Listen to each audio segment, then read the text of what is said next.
For Elmwood Trends, Kuna. Thank you, Mr. Speaker. We know that people are struggling right now with the cost of housing and the cost of groceries. We know that they're struggling with the cost of heating their homes and that those prices continue to go up. We've tried in this place to work with Conservatives to take the GST off of home heating. It's a long-standing NEP position, but they would rather put their fundraising against the climate ahead of reducing costs for Canadians in this difficult time. So will the Liberals do the right thing and work with us to take GST off of home heating now in the fall before people have to keep paying higher and higher prices? Right Honourable Prime Minister.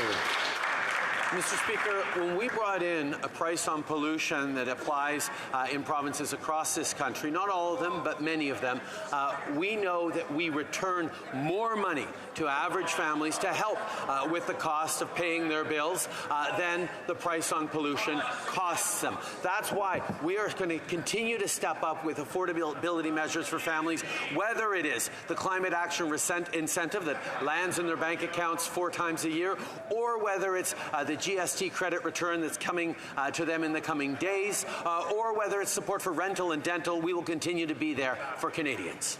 Honourable Member for Calgary, Forest Lawn. Prime Minister needs to stop misleading the House.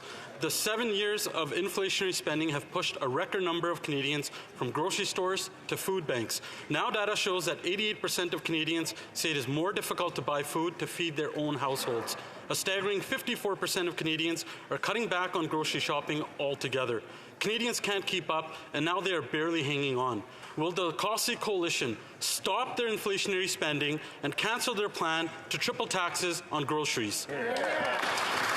The Honourable Minister of Tourism. Mr. Speaker, people across the world have been going through difficult economic times, and it is no exception here in Canada.